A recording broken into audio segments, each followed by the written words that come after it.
Friends, कैसे हैं आप लोग। आज हम लोग पढ़ेंगे MAHN यानी master of arts in Hindu studies, जिसमें आज पढ़ेंगे MHN 005 के खंड 1 में इकाई 4 वैदिक धर्म की पारंपरिक संकल्पना और श्रमण परंपरा का समावेशीकरण, जिसमें आज हम आपके लिए लेकर आए हैं समावेशीकरण की प्रक्रिया और तत्व।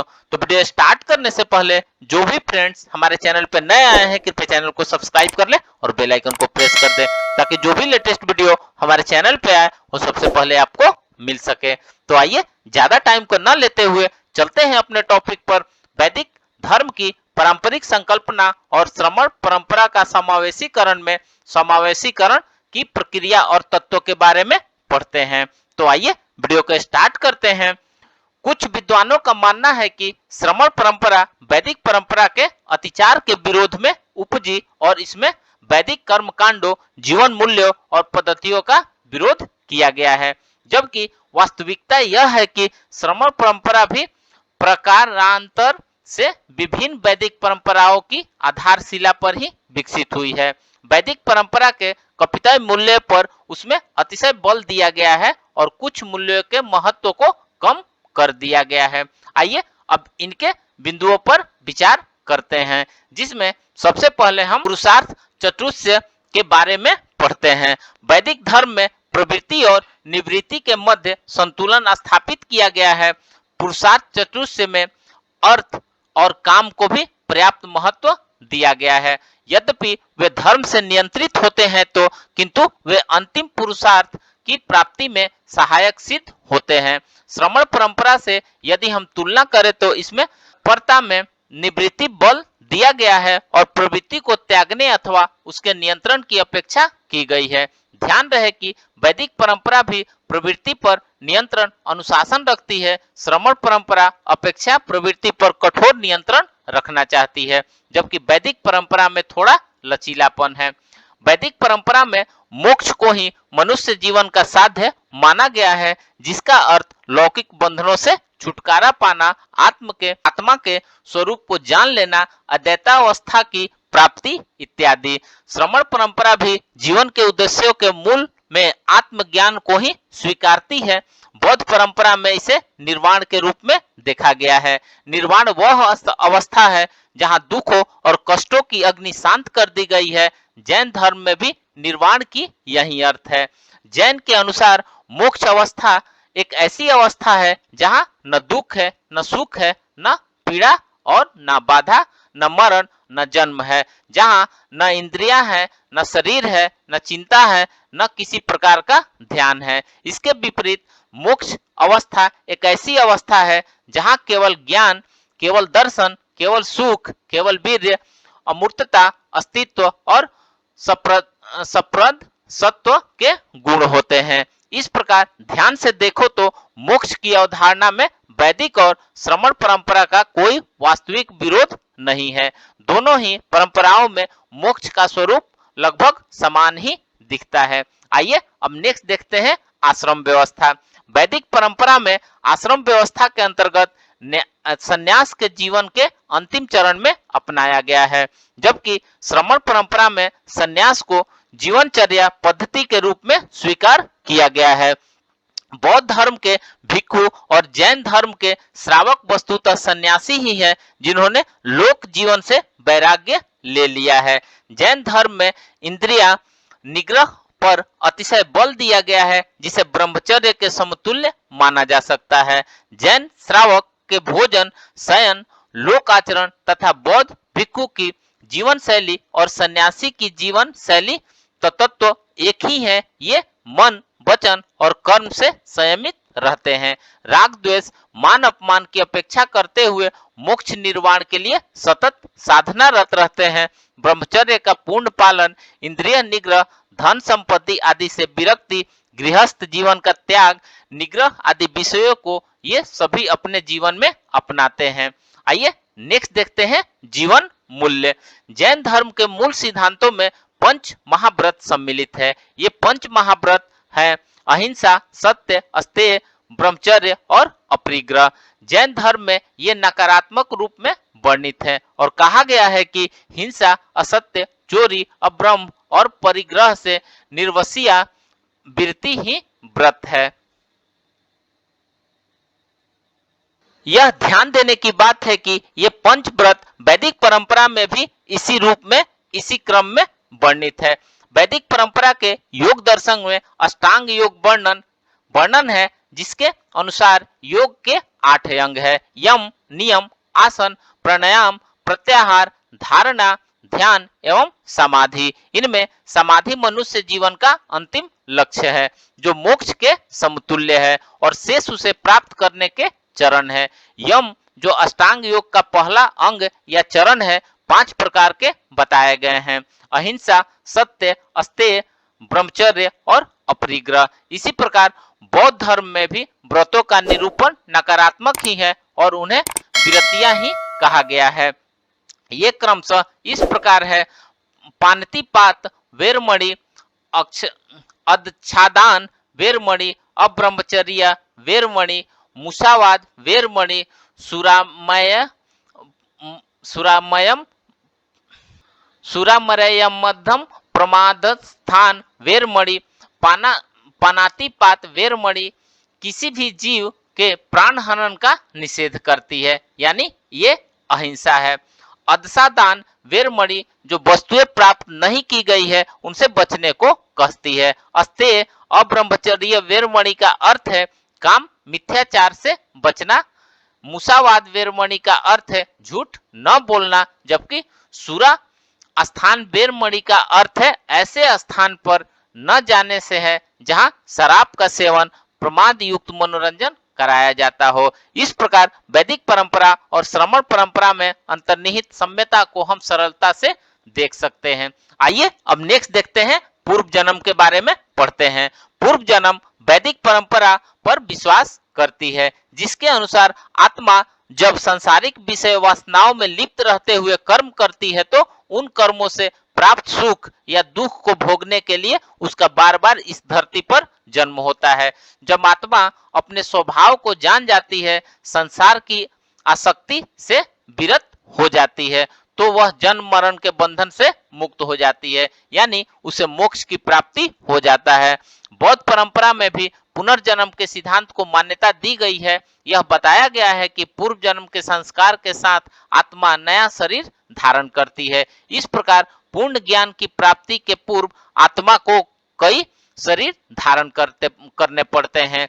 जातक कथाओं में भगवान बुद्ध के लगभग 547 जन्मों का विवरण प्राप्त होता है। जातक कथाएं सूत पिटक के अंतर्गत खुद्दक निकाय के 10वें भाग में वर्णित है, जिनमें प्रमुख है बानरीन जातक, बिलाखत जातक, सिंहमम जातक, सुनसु मार जातक और संधि भेद जातक। इन कथाओं में भगवान बुद्ध के पूर्व जन्म में मछली, बंदर, सिंह, हाथी, वृक्ष, घोड़ा, भैंसा, तपस्वी, राजा, देवता आदि रूपों में वर्णन प्राप्त होता है। प्रत्येक जन्म में बुद्ध ने ज्ञान का कुछ अंश प्राप्त किया और इस प्रकार प्रत्येक जन्म के संचित ज्ञान के कारण ही वे आखिरी जन्म में बुद्धत्व की प्राप्ति कर सके।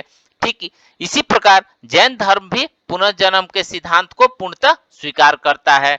जैन धर्म के अनुसार आत्मा आंतरिक रूप से शुद्ध होती है, जिसमें अनंत ज्ञान, अनंत धारणा, अनंत आनंद और अनंत ऊर्जा के गुण है। यह आत्मा संसार में फंसी रहती है और कर्म से प्रदूषित होती है। जैन सिद्धांत के कर्म प्रवाह और बंधन के विभिन्न कारणों की व्याख्या है। अपने कर्मों के आधार पर आत्मा विभिन्न अवस्थाओं में पुनर्जन्म लेती है। तपस्या और आचरण की शुद्धता के माध्यम से कर्म को संशोधित करना और उससे मुक्ति प्राप्त करना संभव है। तीर्थंकर नाम कर्म एक विशेष प्रकार का कर्म है, जिसका बंधन एक आत्मा को तीर्थंकर की सर्वोच्च स्थिति तक ले जाती है। आइए अब नेक्स्ट देखते हैं अवतारवाद।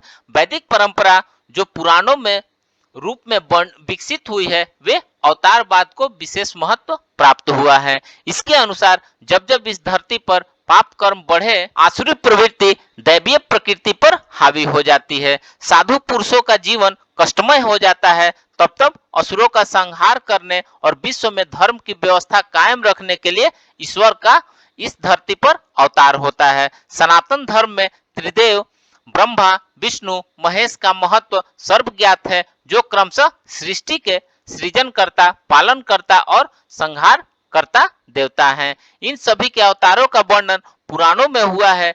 विष्णु पुराण और ब्रह्मवैवर्त पुराण में ब्रह्मा के 7 अवतारों का वर्णन है, जो ये है: महर्षि वाल्मीकि, महर्षि कश्यप, महर्षि महेश, चंद्रदेव, बृहस्पति, कालिदास, महर्षि खट और जामवंत। इसी प्रकार भगवान शिव के भी कई अवतारों का उल्लेख विभिन्न ग्रंथों में प्राप्त होता है। भगवान शिव के 28 अवतार हैं, जिनमें 10 प्रमुख अवतारों का वर्णन शिव पुराण में प्राप्त होता है, जिनमें महाकाल, तारा, बाल भुवनेश, षोडश, भैरव, छिन्नमस्तक, धूम्रवान, बंगलामुखी मातंग और कमल नामक अवतार आते हैं। शिव के ये 10 अवतार तंत्र शास्त्र से संबंधित है और अद्भुत शक्तियों को धारण करने वाले हैं।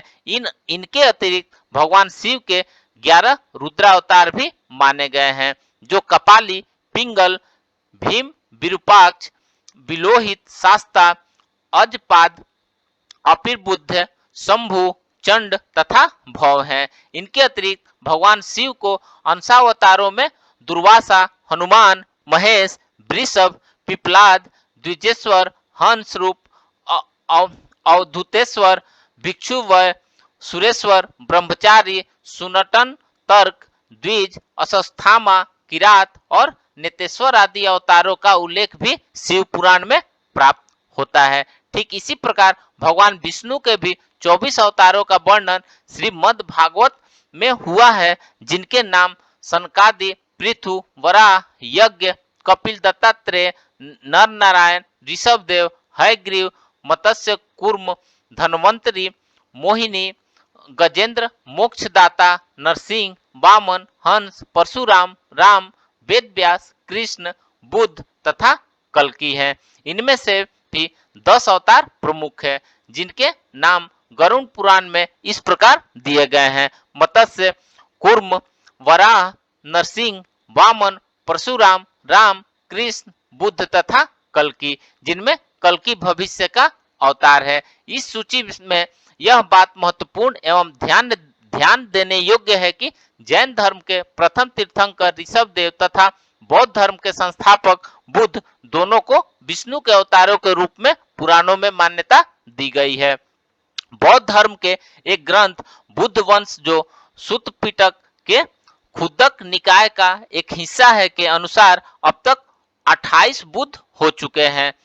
तांडाकर बुद्ध, मोधांकर बुद्ध, सारांकर बुद्ध, दीपांकर बुद्ध, कोंडाना बुद्ध, मंगला बुद्ध, सुमन बुद्ध, रेवत बुद्ध, सोमित बुद्ध, अनुमादसी बुद्ध, पदम बुद्ध, नारद बुद्ध, पुदुमछरा बुद्ध, सुमेधा बुद्ध, सुजाता बुद्ध, पियदसी बुद्ध, अष्टदशी बुद्ध, धम्मादशी बुद्ध और सिद्धाता बुद्ध, तिस्ता बुद्ध, धमादासी बुद्ध, फूसा बुद्ध, विपस्सी बुद्ध, सिक्खी बुद्ध और बेश्यामो बुद्ध, कुकुसंधा बुद्ध और कोणांगमन बुद्ध, कश्यप बुद्ध और अंतिम 28वें गौतम बुद्ध। इसी प्रकार भविष्य के बुद्ध के रूप में मैत्रेय बुद्ध का वर्णन प्राप्त होता है। अमिताभ सूत्र और कमल सूत्र जैसे ग्रंथों में उन्हें अजीत कहा गया है।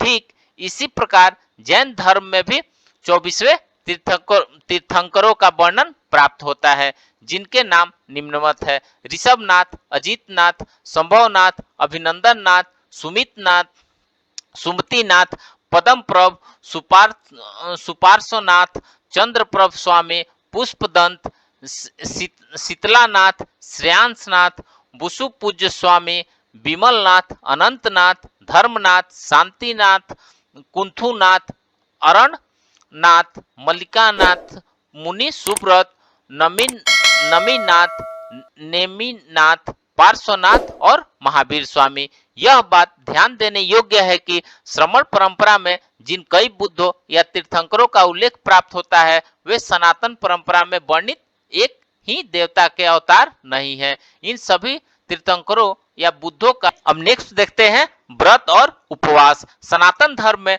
व्रत और उपवास का अत्यधिक महत्व है। मासिक व्रतों में पूर्णिमा, मास शिवरात्रि इत्यादि, पाक्षिक व्रतों में एकादशी आदि, साप्ताहिक व्रतों में सोमवार, मंगलवार, बृहस्पतिवार, शुक्रवार आदि का अतिरिक्त विशेष महात्मा के व्रतों में हरतालिका तीज, गणेश चतुर्थी, जीवित पुत्रिका, सूर्य षष्ठी, करवा चौथ आदि व्रत आते हैं, जिनमें लोग यथा विधान उपवास रखते हैं और अधिष्ठाता देवता की पूजा करते हैं। श्रमण परंपरा में भी उपवास का महत्व इसी प्रकार से है।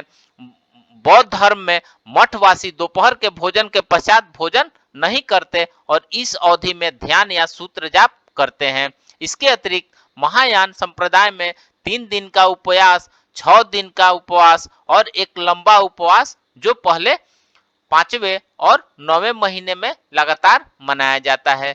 जापानी बौद्ध संप्रदाय तेंदाई में कोहंगेओ का वर्णन प्राप्त होता है, जो बिहार उपवास में अन्न जल नहीं ग्रहण किया जाता।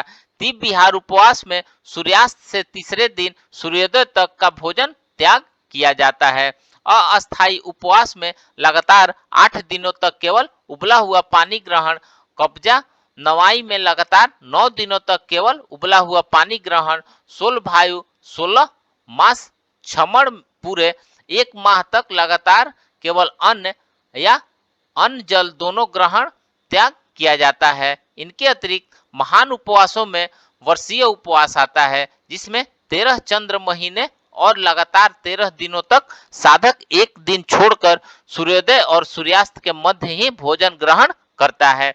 जैन नास्तिक आचार संहिता द्वारा निर्धारित अंतिम व्रत सलेखना है, जिसमें जैन तपस्वी अपने जीवन के अंत में भोजन और तरल पदार्थों का सेवन धीरे धीरे कम करते जाते हैं। इसे संहेलना, संलेहना, संथारा, समाधि भरण या संन्यास मरण भी कहते हैं, क्योंकि इसमें अंत में जैन मतावलंबी अन्न जल का पूर्णतः त्याग कर देते हैं और इस प्रकार स्वयं मृत्यु का वर्ण करते हैं।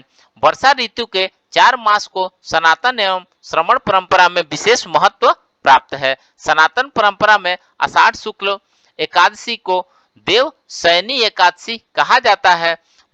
मान्यता अनुसार इस दिन सृष्टि के पालनकर्ता विष्णु योग निद्रा में चले जाते हैं। इन दिनों भगवान शंकर सृष्टि की देखरेख करते हैं, इसलिए श्रावण मास में भगवान शंकर की पूजा का विशेष महत्व है।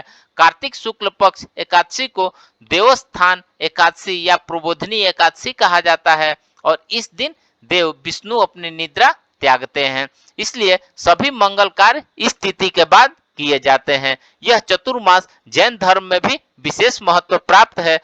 वे जैन मतावलंबी जो निरंतर भ्रमण करते रहते हैं, वे वर्षा काल के इन 4 महीनों में कहीं एक स्थान जैन मठ, मंदिर आदि में और लोगों को प्रतिदिन उपदेश देते हैं। भद्रनाथ द्वारा लिखित कल्प सूत्र के 3 खंड में चतुर्मास व्रत के निर्देश दिए गए हैं।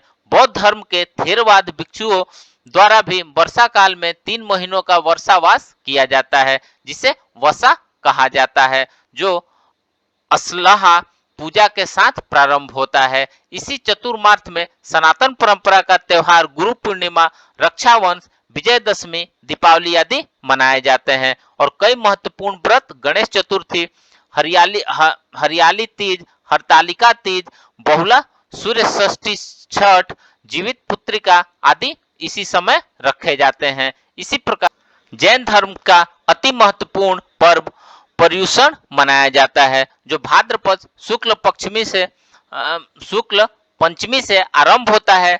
दिगंबर जैन 10 दिनों के लिए 10 लक्षण व्रत करते हैं, जबकि श्वेतांबर 8 दिन का त्योहार मनाते हैं। यह पर्व संवत्सरी या क्षमावाणी के साथ समाप्त होता है। दिगंबर जैन इसे दास लक्षण धर्म कहते हैं, क्योंकि इन 10 दिनों में वे 10 धार्मिक गुण जिनका उल्लेख जैन धर्म के तत्वार्थ सूत्र में किया गया है का अभ्यास एवं पालन करते हैं। ये निम्नवत है: उत्तम क्षमा, उत्तम मार्दव, उत्तम आर्जव, उत्तम शौच, उत्तम सत्य, उत्तम संयम, उत्तम तप, उत्तम त्याग, उत्तम अनासक्ति तथा उत्तम ब्रह्मचर्य।